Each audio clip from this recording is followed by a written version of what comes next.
What is up, guys? Dakota here, and welcome back to the Driven Mad channel. So as you guys can see, we got both the Bronco and the Wrangler today, and what I thought I'd do is just kind of do a exterior comparison as far as different things that come standard and things like that. I am going to do a couple different variations of this. I want to do an interior one as well as an on-road driving and some off-road driving. I just didn't want to put that all in one video because I didn't want it to be like 3 hours long. So I tried to break it down a little easier. Also, I want to address two things because I've been getting a lot of questions about these two specific things for the Bronco. The first is the MSRP. So this was $55,255 because I was a dweeb and forgot to put that in the video where I kind of gave you guys a spec overview, which I'll put right up here. And then also the next is when did I reserve the Bronco, and when was my build date and things like that. Getting a lot of questions about that. So I reserved the Bronco 3 hours after they announced it. The website was, I'm sure if any of you guys ordered one, I'm sure you guys are aware, the website was ridiculous, but I ordered mine 3 hours, or reserved it 3 hours after they announced it. My initial build date was August 23rd, but it didn't get built then. It got built like I think about a week or two later. And then it showed up October 6th at the dealership. So just to clear that up. So, like I said, go ahead and jump into the exterior comparisons and we'll get started.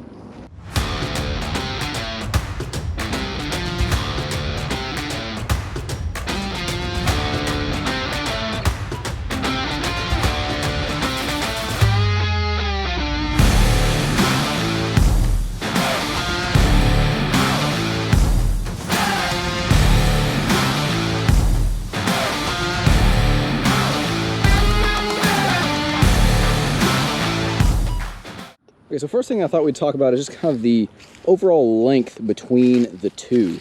So obviously these are both two doors, so they do have quite a lot in common, both two-door hardtops and the most off-road version respectively. They're, I guess, vehicles, if you will. So the Rubicon trim over here and then the Badlands trim on this side, obviously with the Sasquatch package. Now this Jeep is running on 35-inch tires and a 2-inch lift. If you guys are familiar, you guys know that. So this isn't quite necessarily how a stock Rubicon would compare to a stock Bronco, but they are both running 35s, and currently you can get the Extreme Recon trim on a 4-door or the 392 Wrangler, but for whatever reason Jeep is just kind of like shoving the 2-door in the dark, and they're not, at least at the time of making this video, you can't order it.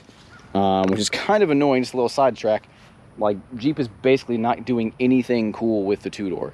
You've got the V8 4-door, you've got the 4xe 4-door, you got the diesel 4-door, you get the power top and the 4-door, and they have done nothing cool with the 2-door, which I think is kind of lame, because obviously I like my 2-door stuff. So, anyways, so overall length between the two vehicles, the Bronco is 173 inches, 173.7 inches long, compared to the Wrangler JL of 166.6. So this is quite a little bit longer.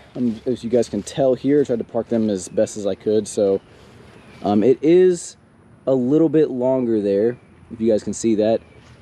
And the width overall, if you guys can take a look here, the Jeep, obviously the fenders come out pretty wide, but then the actual body of the Jeep kind of comes back in and is a lot narrower, whereas that's not really the case on the Bronco. It's just the same basically all the way through. The overall width on the Bronco is 75.9 inches. That's without the mirror length included. And then JL Wrangler is 73.9. So again, it's a longer, wider vehicle, and it definitely in person looks like that. It does not look smaller. It looks like it's got some real presence to it. And obviously the track of the vehicles is different.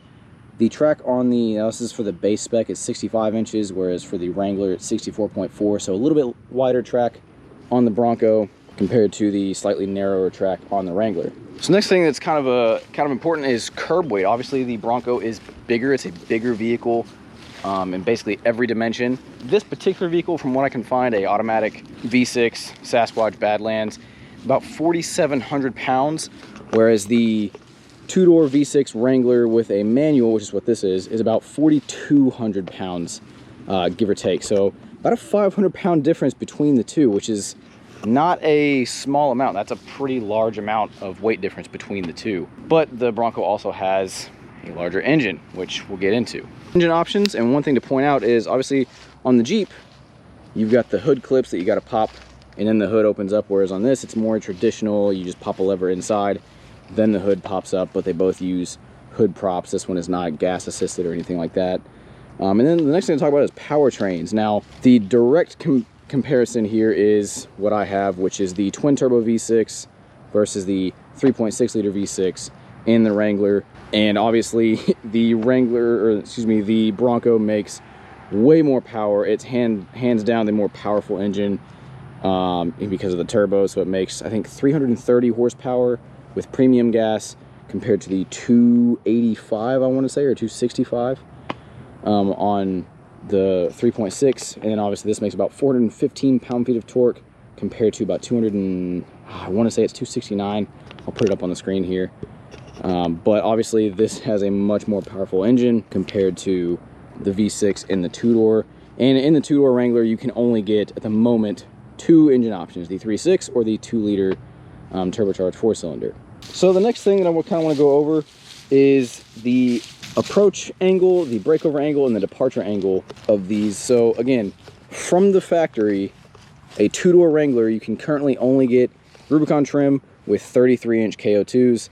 And so those are the specs I'm going to be quoting. Because again, from the factory at the moment, when I'm making this, you cannot get it with larger tires.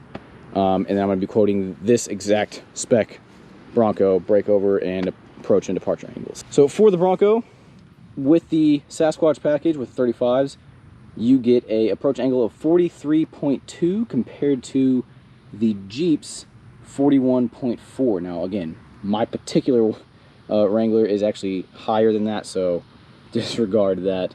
And then the departure angle over in the rear, with the Sasquatch package, the Bronco has a departure angle of 37.2, and the Wrangler has a departure angle of 37. So not a huge difference. It's 0.2 of an inch, so that's really nothing crazy. And then breakover angle. Again, the wheelbase on the Bronco is 100.4 inches, which is about 4 inches longer than the Wrangler's 96.8. So the breakover angle with the Sasquatch package is 29 versus the Wrangler's 27.8.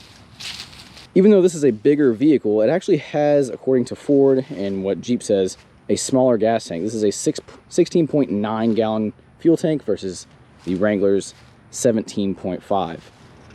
So it's kind of odd, and so far it seems like this actually gets better range, so we'll test that out further here in a second. What I want to talk about is the doors. So if you notice here, obviously they're both two doors, but the Jeep, if I open it up here all the way, so in a parking lot, for example, you got plenty of space. You're not gonna hit the car next to you, whereas in the Bronco, these doors are a lot longer. So you can see there's not as much space. Again, this isn't necessarily equivalent to a parking lot, but just so you guys can see there, they're not as short. So in a parking lot, the doors being longer isn't necessarily great. One benefit is obviously larger windows, so you do get great visibility. But again, the Jeep is just a lot easier to open the doors fully without worrying about, hitting the car next to you. Okay, so next what I thought we'd talk about is obviously one of the huge differences between the two is obviously here, independent front suspension versus solid axle. So obviously there's people that feel very strongly about both. Just ask any Toyota 4Runner fan or Tacoma fan. And then there's people that feel very strongly about the solid axle. And if you're being completely honest and unbiased, there are benefits to both. Solid axle obviously gives you much more articulation typically. It's typically better suited for rock crawling, whereas the independent front suspension is much better at higher speed and also uneven terrain as far as keeping the vehicle more comfortable and things like that. There's also a couple other things. So obviously with independent front suspension, you also don't have like the pumpkin, the diff actually hanging down low, so at least on the front, so there's really not much to get too caught up with. Whereas over here on the Wrangler, if you guys look, obviously the actual differential part hangs down just a little bit. Now obviously putting bigger tires on will help that go up, but again, just an example. And having independent front suspension means that typically your steering is a bit more what people would call normal as opposed to the Jeeps, which I'm gonna be completely honest with you, it's not as bad as everyone makes it out to be. I've got 2 of them now, and it's not as bad. It's just most people are used to steering it's more normal, more car-like SUV, you know, typical SUV-like. Obviously, in the rear, they both use solid axles in the rear. Again, Ford calls this their Haas setup, but they both use basically the same axle, just a little bit different suspension setups, but both live axles in the rear. All right, so next thing that I kind of wanted to talk about is the tires that come on both these vehicles. So with a normal Badlands, you get 33-inch KO2s, just like the stock Wrangler Rubicon. Now, obviously, both of these particular vehicles are running 35s just differently. So obviously, with the Sasquatch package, you get 35-inch. Now, they call them, there's like a debate whether they're mud terrains or all-terrains. From what I've seen, they're mud terrains, and they look a bit more like mud terrains. But these are the Goodyear Territory MTs. If you want to compare the, like, if they added the Extreme Recon package to the, on the Wrangler, you're gonna get 35-inch KO2s just like this. And if I'm being honest, so far, just by looking at the tires, the sidewalls definitely look better and look like they're gonna hold up more on the KO2 than the Territory tire. They just don't look as beefy. Obviously, we're gonna test that. I'm gonna take it off-road here soon. Again, it's just something that from the eye, it looks like the sidewall on the KO2 is a lot tougher than the sidewall on the Territory tire. And I'll go into kind of, you know, if I prefer them on-road or off-road once I do that video, the on-road and the off-road stuff. But again, just from eyeballing it here, it looks like the KO2 has a better sidewall. One of the other things I thought we should point out is the windshields between the two. So from looking at it, when you're right next to them, it's hard to tell which one is actually slanted more. The Broncos, I would say, is a little bit more slanted, but something else that you might not realize is it's also curved.